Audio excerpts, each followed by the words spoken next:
Hi guys, welcome to CopyPress's March webinar on behavior analysis to know your audience and maximize your budget.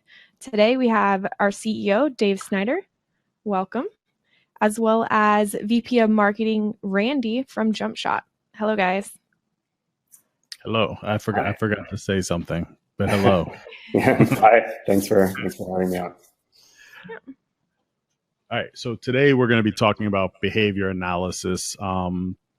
Specifically, Randy, can you give us the elevator pitch on what Jumpshot does? Sure. So Jumpshot is a marketing analytics company. We have a consumer panel of 100 million devices that spans 188 countries, and it's 40% mobile. So what we do is we capture the clickstream activity of those 100 million devices in our panel. Clickstream activity is the browsing activity at the browser level on a device, looking at every URL in the step and order that somebody's actually been doing their normal internet activity. And so it goes from browsing a site like Amazon, looking at page views, of product views, all the way through what they actually purchase as a transaction. And then we have the ability to follow that person or a group of people to other sites as well. So we can see what videos they watched on Netflix, what travel vacation they purchased on Expedia, what Google query they did in their initial search, and then be able to tie all that together. And we anonymize and aggregate all of that data because we're not really interested at the individual level. We're looking more for behavioral trends and audience trends overall. And that's what we provide to our customers. So a detailed view into how individual sites work in terms of their web activity compared against their competitive set.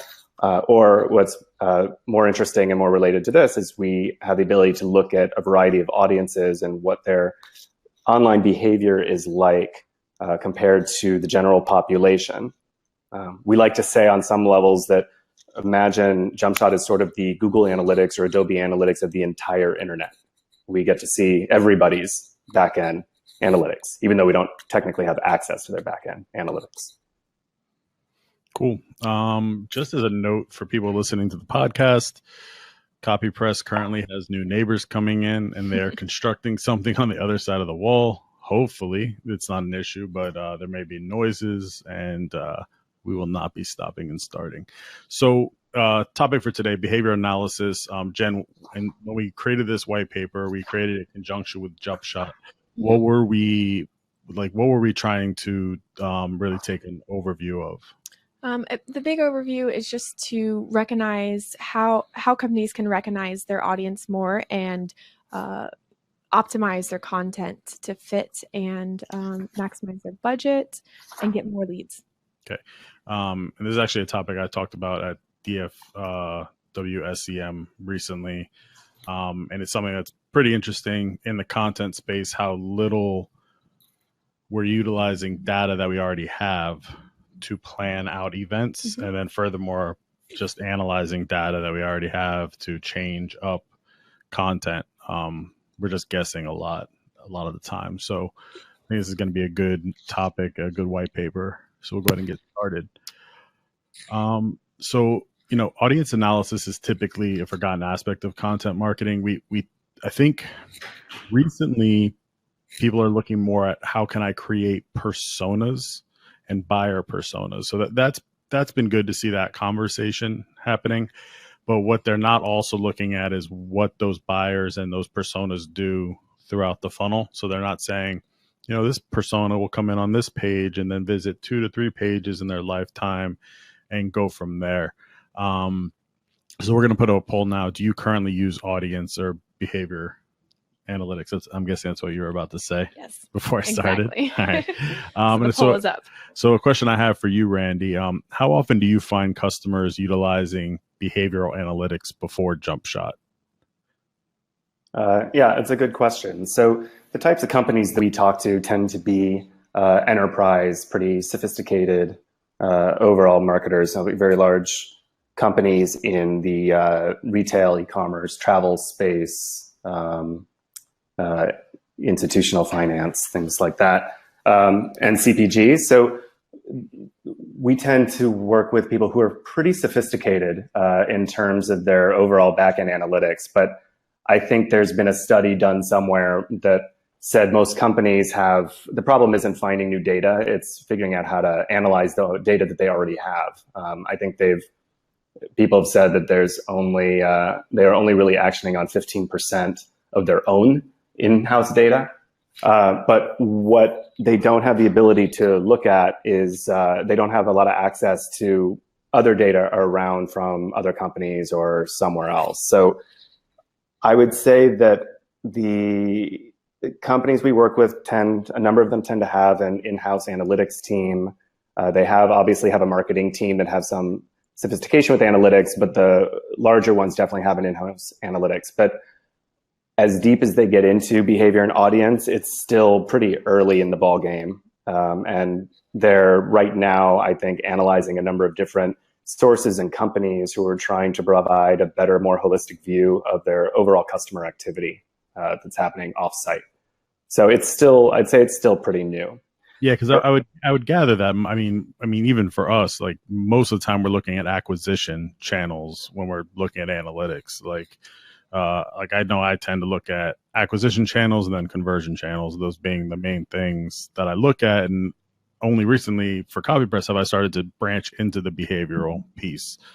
And so I'm guessing that's what a lot of analytics teams even are still doing, is, where's the traffic coming from? How does this traffic produce? But not necessarily who is this traffic. And then furthermore, you get into the issue where you guys come in to resolve, where really they're segmenting it based on their traffic on their site, not necessarily what are people doing before or after. Yeah, I mean, I think that's definitely a gap that hasn't really been filled for sure after the fact. But companies, I think, just like you, they use Google Analytics or they're using Adobe Analytics, or those are kind of the two main ones. And in there is abilities to segment their web traffic into different audiences. They're very in touch with their CRM team and using their in-house CRM and customer warehouses to segment out who their best customers are and what are they purchasing on their site and what are they looking at and how often do they buy and how often do they shop and do they go in store, and being able to integrate their omni-channel user for what they've purchased in store and how often do they visit the website. Like that is still very, very difficult, but there are a lot of companies who are starting to do it. But just like you said, where they lose or where they stop, they're inside that walled garden really of their own data. And they lose that visibility of what people are doing 2 steps before they visit their site. Because as you said, people can easily see, but through tracking parameters, codes, referring URLs, where people were 1 step before they visit their site. But they lose them if you go a step beyond that.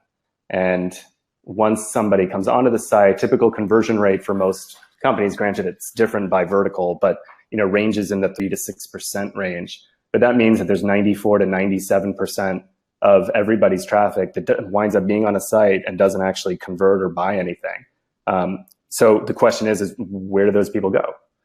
You can track them through a cookie or a pixel and be able to target them at some point, but that still doesn't give you the insight as to actually what sites do they go visit. Our type of behavioral analytics that we do helps companies solve that problem. Right. And so what we're going to look at now is, how do we understand those customers better and how do we create better campaigns? All right. So 2017 is the year of marketing analytics. Companies are spending 6.7% of their budget on analytics. They're expected to increase spend to 11.1% over the next 3 years.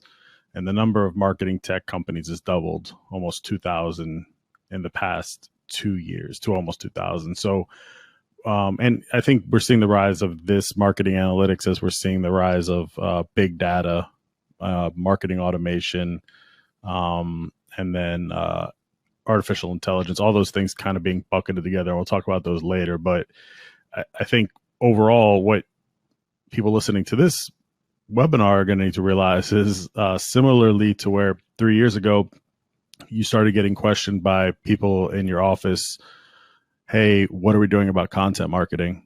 And it needs to become something you started to focus on. What we're talking about now with marketing analytics, this is what the next phase is going to be. People are going to start to be like, all right, well, how are we analyzing the behaviors of our users? And if you're just still stuck on that, like I said, acquisition analysis, then, you're kind of missing the bigger picture. So when you're putting things together, step one, data analysis, the first step of any marketing campaign. And so, to kind of put this on a micro level, talk about developing audience personas. And, this is the part where you're just like, time-saving Sally, and you figure out like who time-saving Sally is, or whoever these little demographic pockets that you look at. And I think for a lot of people that we work with, they end up going very macro on this, very generic. My question for you, Randy, is how can Jumpshot help here in terms of helping customers identify audience? Yeah, it's a good question.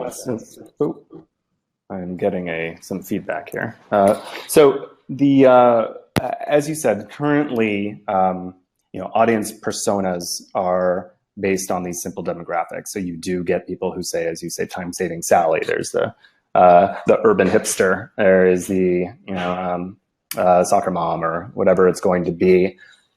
Those really are they're more kind of simple and broad look that's always just been the industry standard. So, it's normal to say, oh, I can figure out all the males who like cars that are age 30 to 35 in Nashville, and make this much money as their household income. That's all fine, but it's a general broad swath of who that person is. And it really doesn't get into more granular detail about what is it that they really actually do online in their activities. So where Jumpshot and Clickstream data comes in is that we could actually get more granular and don't concern ourselves so much with this persona broad swath, but instead we can show somebody say, hey, instead of looking at it from that perspective, we can give the demographic, but layer on top of it, are these people who tend to purchase certain types of books on Amazon? Or are they the people who binge watch Stranger Things on Netflix?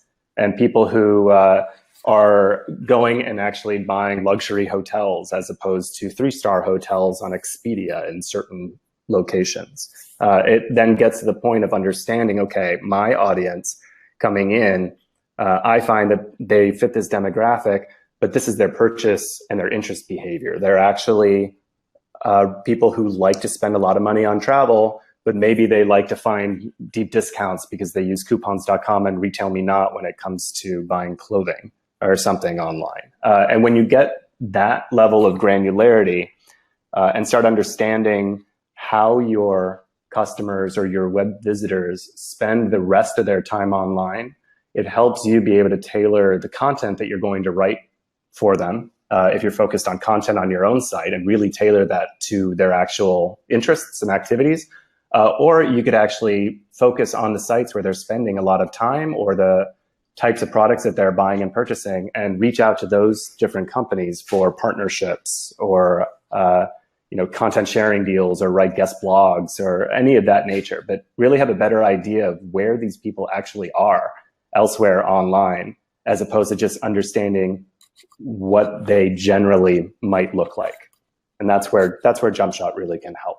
Yeah, and I think it goes beyond just, where else might they be consuming content, but like, how do you want to create this content? So like you said, if they're this demographic of people is really into Stranger Things, creating a Stranger Things themed infographic, right? Or doing a content series on your website that is around particular purchases that that they've made within that area. I think it helps you start to fill in these areas. And I almost see Jumpshot, like if you look at it from behavior analytics, starting with Google, that's kind of a 2D view of your user, right? It's like age, gender, and then basic geography, some in-market analytics, and then Jumpshot makes it a 3D view, where now you're really starting to see this is what the consumer, not only generically who they are, but this is what their likes are, and this is kind of some of their actual behaviors, and then try to fill that in. I mean, from our business, from a creative standpoint, is really figuring out, because great content marketing is all about pushing buttons on an emotional level, and so now you can start to understand things that these people love, or also what they may hate because of where they're visiting, and start to tug on those pieces. Sure. And you have a lot of great kind of tools that are out there already, Google Trends and any of these other Facebook trending topics. You get an idea of what people generally are interested in, and a lot of blogging contents tend to capitalize on those. Oh yeah, perfect. Right. In the next slide. That was the next slide. Yes. Yeah. What a great lead in. And that's still very, very general. And I like to think about it in this way. I'm a big snowboarder.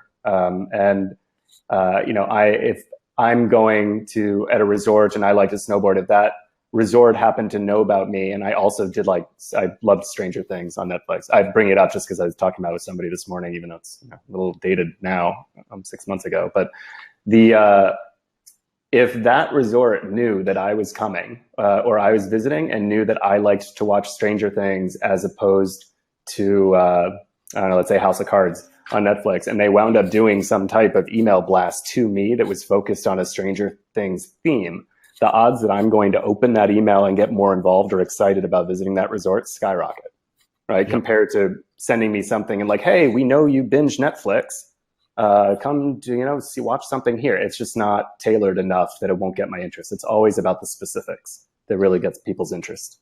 Yeah. And I think where, Jumpshot is one tool, places where you really need to start creating like a mosaic of data you're looking at.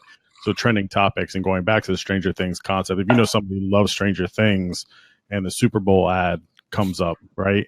Now you have these two things colliding where, all right, like, let's put an email blast out. Did you see the new Stranger Things ad? Like, blah, blah, blah, like trying to do some kind of play around that.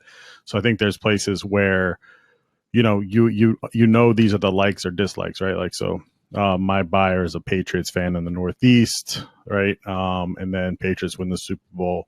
I know I can put these pieces together to influence the content better, or ads or whatever it is that you're doing. So I think that's a place where you can take two data sets and start to get some really good wins in places.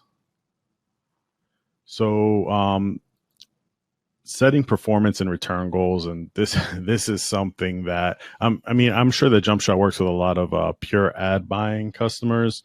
From the content marketing space, we still have a really hard time with people setting KPIs and goals, and then furthermore trying to figure out what they want to track from those KPIs or goals, right? Like, the end goal of just traffic for traffic's sake is something we try to stay away from, try to push people more towards actual conversion-based KPIs. But, setting performance return goals is important, not just so you can track and say, okay, are we on pace to meet our goals, but also so you can see, so you have incremental information to analyze and say, have we improved upon these from the last time? So you have things like first party data. This is where you're on your site, performance history, growth trends, company goals, all stuff that you control the data and really nobody else may have access to. I think this is where a majority of people, start, at least with their KPIs. Then you have things like second party data. I think this is where you have your general analytics, right? Google Analytics, site search, keyword terms, path to purchase, popular purchase products. Again, data you own, but you're getting help filtering it. Back in the day, we used to use just log files and be able to parse that data to get this, but now we have software sets to help us analyze it better. And then third party data. And this is, the second party to third party data is where I think companies like Jumpshot really are starting to come into the field to help us flesh this stuff out more. Because you just have access to data that the normal consumer simply doesn't, right? And then we obviously have to figure out, I know all of these visitors love to also visit Amazon along with me. How do I utilize that information?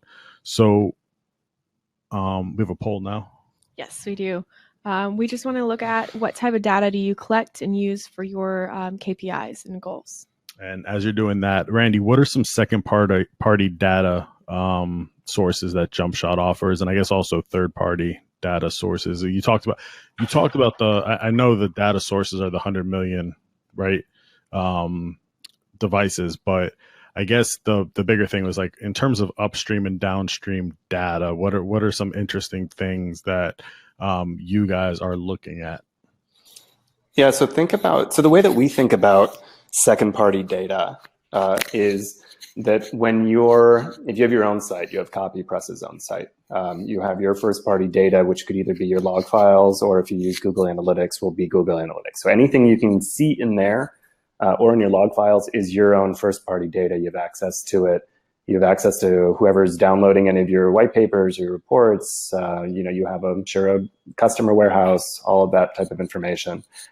Second party data is the browsing activity and the purchase activity that's happening on other sites. So typically, you probably wouldn't want to give that to anybody. Your own data, you don't really want to share that with other people. You don't give other people access to your backend Google Analytics to look at it and potentially figure out how to build content or build campaigns off of that data and potentially even target that audience. What we do, because we have access to hundreds of thousands of domains browsing activity, is we basically get that Google Analytics view of any site that's out there.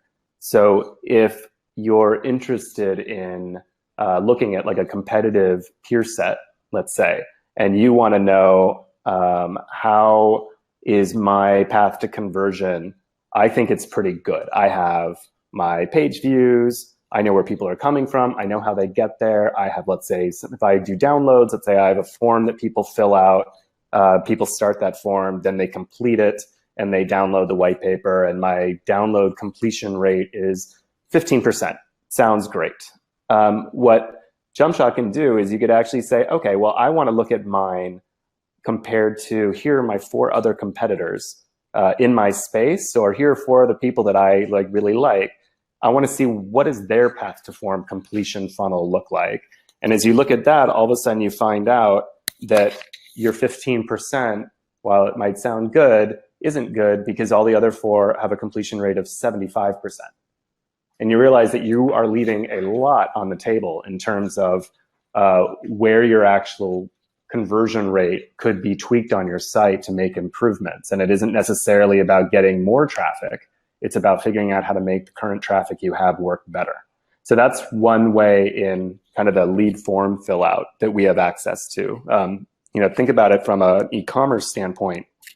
If I am an apparel retailer, competitive intelligence is key to understanding how you're doing in terms of market share against your competitors in the space, and how you're performing compared to them, and whether you're doing well or not. These are billion-dollar companies with massive goals ahead of them. And so making small tweaks to improve their conversion rate by 1%, it can have massive impact on their bottom line. And so again, the same kind of concept. We can show the entire funnel. So people who are visiting the site and then visit products, put something into their shopping cart, starting the checkout to purchase, and then completing that checkout. And you look at that entire funnel, again, you might feel great because you have, say, a 3% conversion rate, but then you go and look at Amazon and you're like, oh, wow, they're converting at a 7% conversion rate. Like, we need to do better.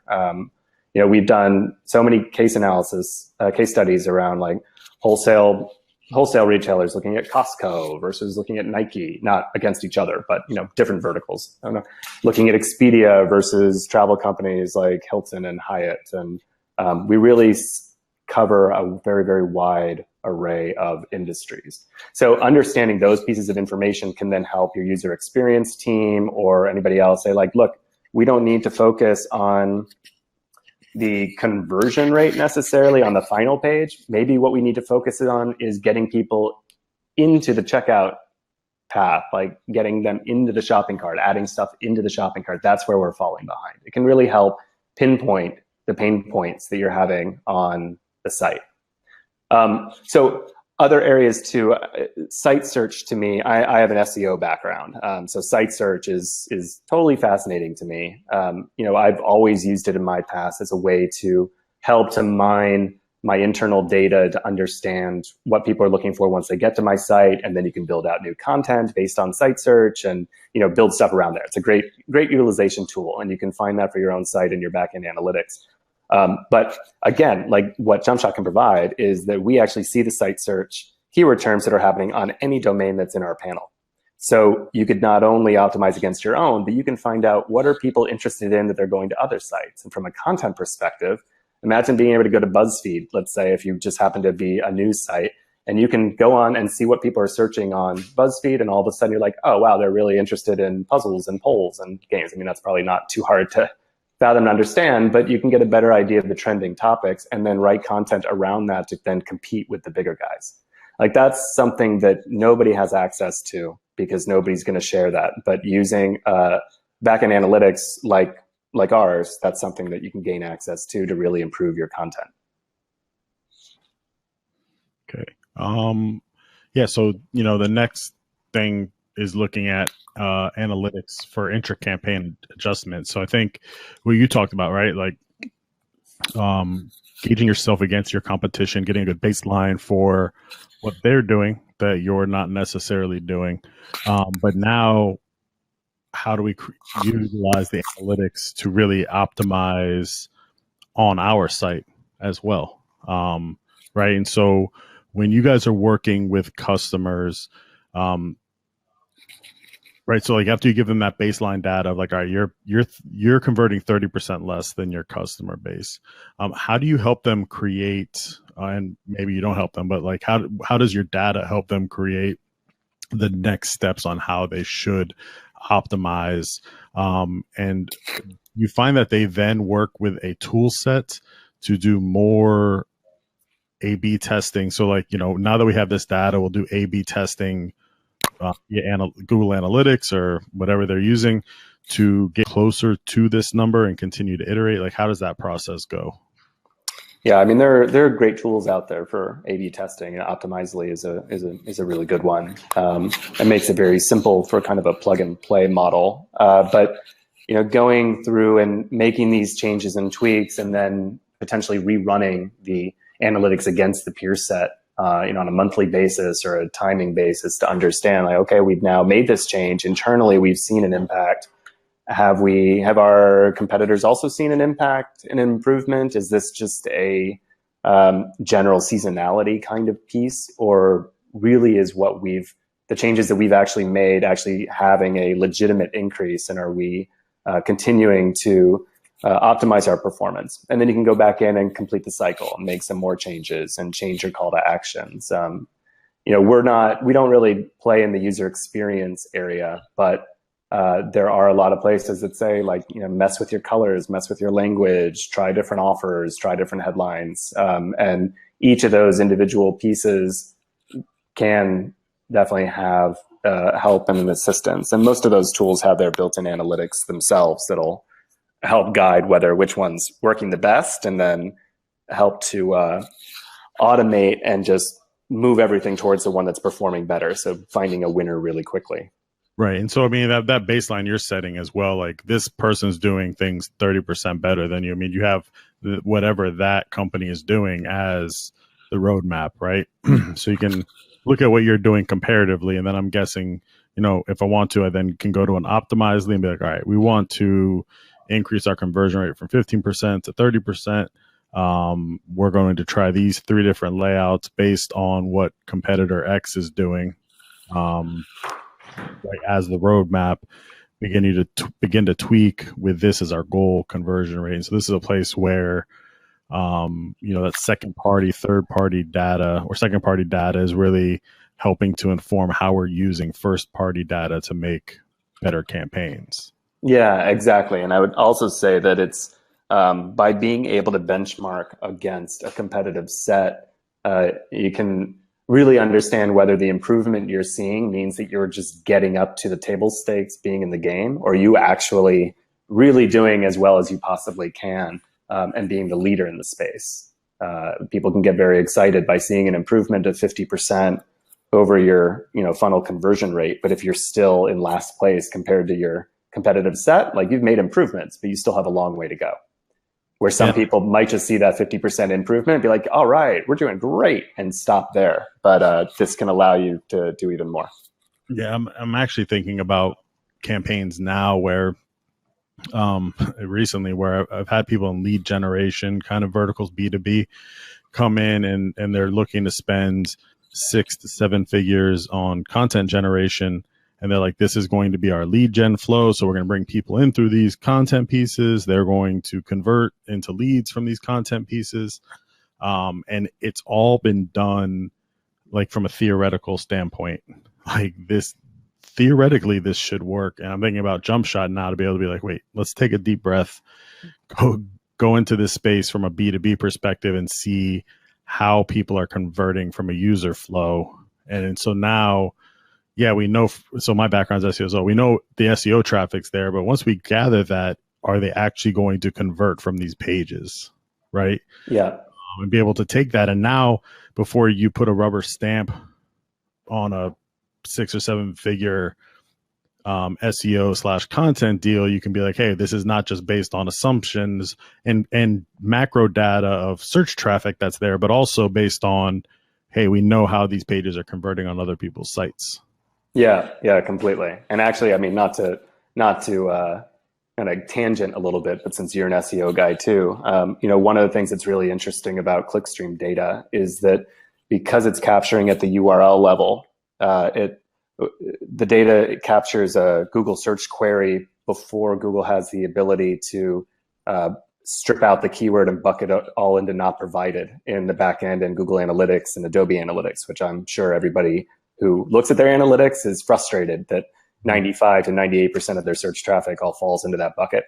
With clickstream data, you can actually capture what the actual search query is that somebody has typed in. So it's sort of going back to how old school search used to be, where you had a lot more visibility into it. That's actually what got me very excited about Jumpshot and clickstream data in the very first place. Yeah, that is awesome because, they've stripped out one of our most precious tools and being able to optimize our organic and earned media campaigns, because we're guessing a lot of the time based on search volume and then taking percentages, right, and landing pages and trying to figure out what's actually going on. Yeah, we're saying, well, we're actually trying to put that back into the market. Yeah. We're like, we know you've done all that work. That's great, but there's actually a way to get back to that data again. Anyway, side tangent. It's good to know. So, next step after you've set your performance and return goals, analytics for intra-campaign, right? Like, so now we find out, like, really tweaking things is understanding the customer journey. So, I think a lot of people say, okay, well, we need to optimize this landing page and say, all right, we need to optimize this for the actual conversion. But what they're not thinking about is, well, what did they have to do to get to this landing page? And what are they going to have to do after they get to this landing page? How do we optimize this entire flow, right? And so yesterday I was actually on a lead gen site where it was one of those things, you put in a zip code and then it brings you to the next page, right? And obviously you lose conversions as you go through there. Or another piece of this puzzle is, like you mentioned, e-commerce, right? Like, you hear things all the time like cart abandonment. And so understanding, like, how do people not only get to the conversion point, but visualizing the funnel and understanding where different traffic sources and how they react to the funnel assisted conversions. And I'm guessing these are all things, again, first party data, we can collect it from Google Analytics for us, but where Jumpshot can come in is now we can take our funnel and do a comparative analysis to our 3 or 4 competitors, correct? Yeah, I think that's definitely one area where our data can help. The second area is imagine that with these 4 circles, well, now imagine that there are circle and icons both to the left and the right. And the left is where were those people that, what were they doing before they even came to the site? And that doesn't mean outside of, yes, they came in from search, or they came in from affiliates, or they came in from display, or from referral traffic, but where were they 2 steps before that? Like, what were they actually doing? And then on the end side, if they did download a white paper, or they, let's say, didn't, where did they go next? Did they wind up doing a new Google search that was a little bit more tailored to what they needed, because what you were offering wasn't quite right? And maybe it wasn't that what you were offering wasn't quite right, but maybe the language just wasn't quite right. And so they wound up doing a new query that was just slightly different, but they landed on a different content site or lead gen site that had an article that might have been very, very similar, but the header copy was a little bit different. And they wind up getting the download out of it. So that next step, outside of what's inside your analytics, that's the stuff that's currently invisible to people. And that's something where Jumpshot really can shed some light. Yeah, and I mean, that kind of slipped my mind here as we were beginning to talk about it, is like, you guys actually widen the funnel out to the not such a myopic view of your website, or the myopic view of how people function on your competitors' website, but where they're coming and going to on both of those locations, right? Yeah, exactly. We think about it like a magnifying glass. Most people are looking through a magnifying glass, and they can see very detailed in their own stuff. But what they forget to do sometimes is to lift up their head and put the magnifying glass on the ground, and then realize that there's an entire world outside that magnifying glass. And we provide the visibility into that entire world. That's awesome. So then in our process of what we're looking at here, the next step is, right, so you've created your goals, you've created and optimized the content on the campaign level. You've taken a large view of visualizing the funnel, both on and off site. Now you're looking at evaluating the actual data you got from a campaign. So this would be where we're looking at data from people that actually did convert or didn't convert, and saying, okay, like, starting to think about, like, how often are they buying, what types of items you will buy, if they'll return. And so this is where, we start talking about, I think, artificial intelligence, and like where stuff like Amazon's AI components can help you. But is the data that you guys are working with, because it sounds like you're able to see like how often people are doing certain actions, what they might be. Are you doing it? Is it easier for me to take data from you to make predictive analysis than it would necessarily for me to take smaller sets of data from Google Analytics to make that same predictive analysis? I don't know whether it would be easier necessarily, but I think what Jumpshot can offer is a wider view. So think about it in this way: if you're running let's say you're running a branding or a retargeting campaign of some nature, you're an e-commerce company. What you have visibility into is whether people have interacted with that creative or that ad somewhere, and then did they actually buy something on your own site? That's your limitation. There's your KPI, your metric. You even look at engagement, reach, impressions, traffic, and eventually conversions on your own site, and you determine your ROI. Was my campaign successful based on how much people bought on my site? What Jumpshot has the ability to do is say, like, okay, that's one way of looking at it. To round that out, though, if you are a company who sells your products somewhere else besides just on your own site, there's a high chance that your creative and your ad campaigns, even if they're branding, are influencing people to go purchase your products on other sites. And right now you don't have any way to tie those two pieces together. Or maybe your piece is to gain branding and awareness, but you don't really have a way to tie, did that lead to an increase of people searching for your brand related products on Google?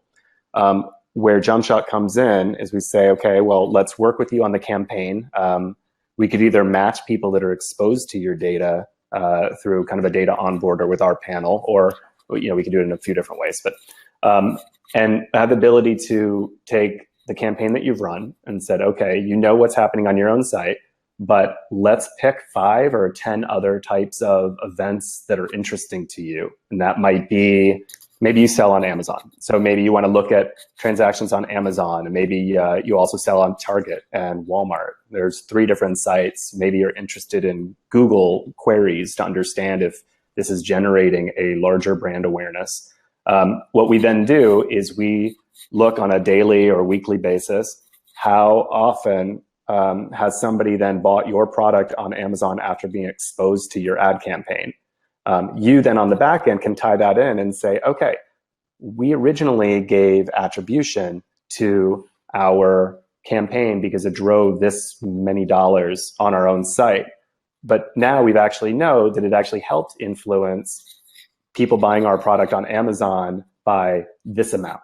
And it helped people buy product on Target by this amount. And our brand got an increase in awareness on Google by this percentage because we've seen more searches with our name in it from people who've been exposed to this ad. You start taking in that holistic view of your business and your campaigns, and it should, if you have a little bit of a sophisticated marketing program where you're trying to figure out where to spend your dollars by channel, well, now you have a better view of how are those channels actually really impacting your business, rather than just looking purely at what's happening on your own site. Yeah, that makes a ton of sense. Excuse me. And I think that kind of data can help people really estimate, okay, this is the spend that we created to get this traffic, but then what's going to be the lifetime value of this customer that we acquired, and then set expectations from there. Because I think lifetime value is something where we are really stuck with first party data to be like, all right, well, this is the consumer and this is how much stuff they've bought, in a traditional sense where, all right, but we also know that, hey, they're going over here to buy similar products and they're going over here. So, if we just did X, Y, Z and did some advertising on this site, maybe we can get them back and increase lifetime value of a consumer. All right. So, setting goals and opportunities for improvement. Every campaign should end up with a review of what went right and what needs to be improved upon. First thing, why did one channel perform better than the rest? What made the medium ideal for reaching the audience and turn it into customers? What media struggled throughout the process? What would your team have done differently? I think this is a place from a content side we rarely see people go.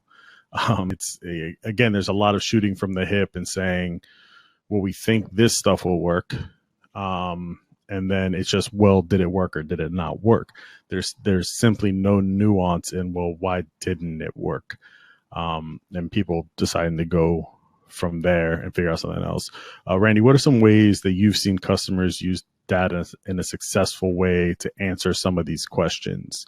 And then my mind goes back to the AI conversation of being able to say, what would we have done differently? But I'm guessing that there are some things that Jumpshot's able to do to figure out, and so this might be where Jumpshot comes into some campaigns for some people where it's like, we're really not sure why this campaign didn't go effectively.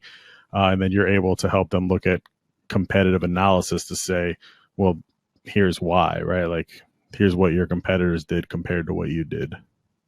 Yeah, I think that's definitely one area to look into it. Another one is, again, it kind of goes back to the idea of audience persona versus just audience behavior. And if you're targeting a very general idea with a broad brush of a persona, that doesn't necessarily get into the exact detail of what those people are like. People definitely have a much more individualistic set of interests. I go back to that Netflix example. There's a very big difference between a Netflix user or a Netflix binger. That by itself doesn't tell you very much, but you can get to the point of a Netflix, what category do people actually watch, or get in very deeper as to what shows they're watching.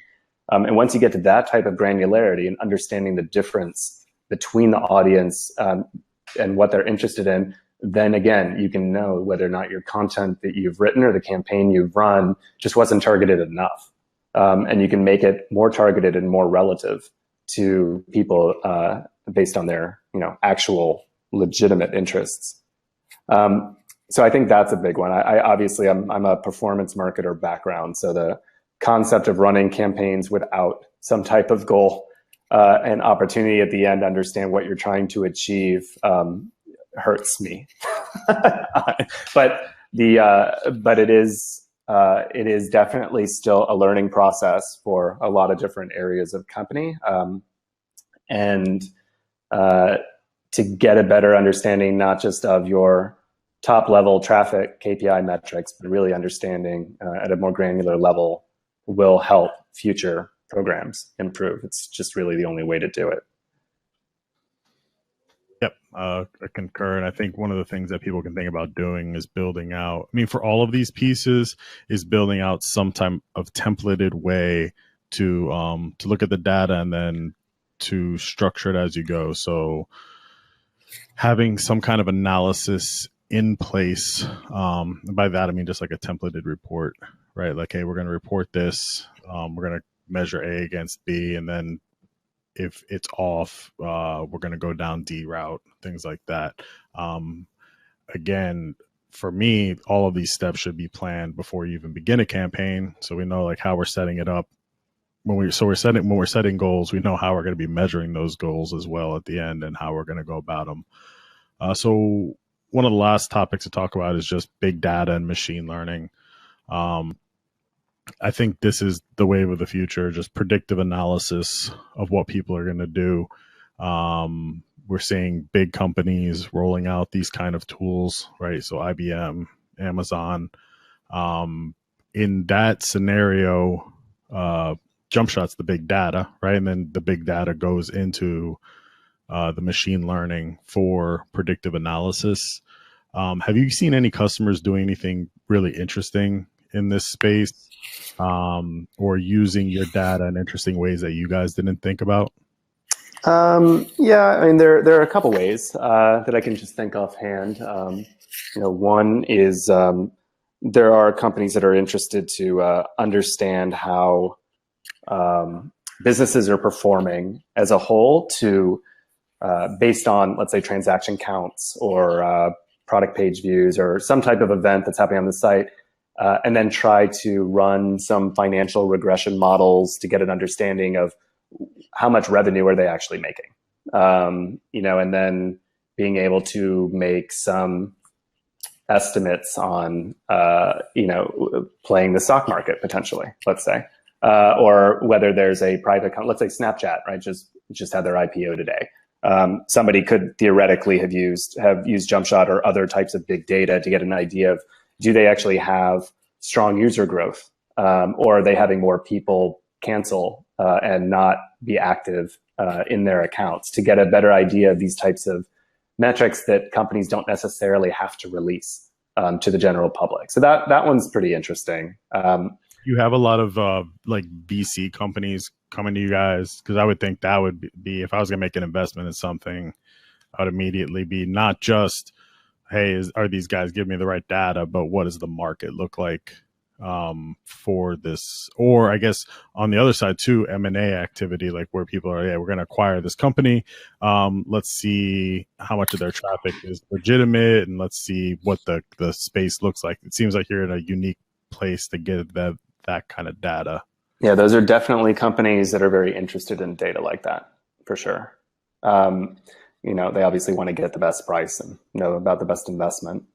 I'd say another one that's been interesting, we've been playing around with it a bunch, is looking at sentiment when it comes to Google search queries. So thinking about, you can look at Google Trends to get an idea about how a search term is going up or down at a category level, and whether there's interest or not. But where we've been playing around is, well, how about if we dissect that a little bit more to get an idea of what is the sentiment of people that are searching? Are they searching because they're excited or happy? Or are they searching for something because they have a negative view of it?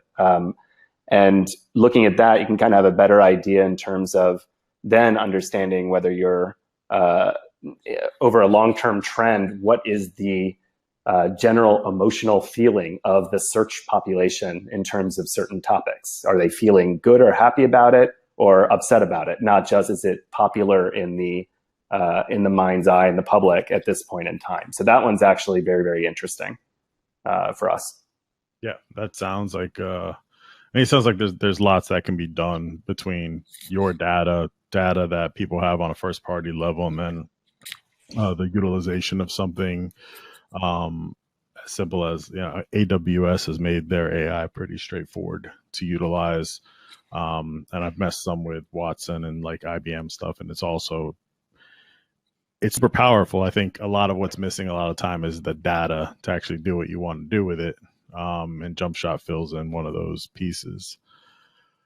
So machine learning, like, again, I think you can use, I think long-term what's going to happen here is you're going to be able to, in real time, utilize machine learning to like auto adjust offers and like what kind of products display, right? So like if you think about, like recently we were looking for some product on Amazon and products come in several colors, like which color is most, likely that a consumer would purchase. I think those are all things that long-term, like segmenting, taking data, like Jumpshot's data, on-site data, like I can only imagine what Amazon has in terms of data, and then taking and making decisions on what you're displaying. It's all stuff that Google's already doing. Like why are they serving up certain results to certain people and not all personalized search is the core of that. More sensors than ever can collect information. So like I said, Google, right? Like Google is doing the same thing that you guys are doing, right? At Jumpshot, they're using Google Chrome to collect upstream, downstream data, Google Fiber, all those things, right? To be able to collect data sets and then be able to trigger back to the algorithm on why different things should rank in different places for different people, making the SERPs less and less something that we can control on a macro level, which works out for them because then they can sell more ads, which is what they want to do anyway. And so this to me is a really interesting topic. If people want to get in touch with you or want to talk about because Jumpshot's not, we've talked to you guys a couple times at conferences and the product's amazing, but you guys are definitely an enterprise level product set, right? This isn't a product that you're necessarily going to jump into like a Moz self-serve type option. No. We are definitely an enterprise level. We don't have a web platform. Yep. And so if people want to get in contact with you or find out more about the product, because I think we've given them a lot of ideas on, because for me, Jumpshot, I think the days where we can just be like, well, like low cost, I want something that's low cost. Like Jumpshot's not going to be low cost, but the amount of value you can get out of a product like this is, you can't even calculate it. I think if you're willing to spend 6 figures, 7 figures more on ad campaigns, content marketing campaigns, SEO, any of your online marketing initiatives, Jumpshot gives you the ability to maximize the potential of those campaigns and validate that expense and why you're getting it done. So it seems like a natural add-on, but how do people get a hold of you or find out more? I think that's great. They can obviously visit our site at www.jumpshot.com, or more than happy to just contact me at randy.anton@jumpshot.com. Okay. Randy, I want to thank you for joining us. Jen, when is the white paper? So it's going now. The white paper will be live now. It went live this morning. Okay. So I would suggest that you download the white paper because the white paper is full of really great data. Again, that was produced alongside Jumpshot giving us information, and then CopyPress applying it to how, we would utilize it from a content marketing perspective. What is next month's webinar topic? We will be talking about growing and sculpting your link portfolio. That will be April's topic. Is that with Link Research Tools? Yes. Okay. So that's another good topic. Again, Randy, thanks for joining us. And we will talk to everyone later. Yeah. Thank you very much for having me.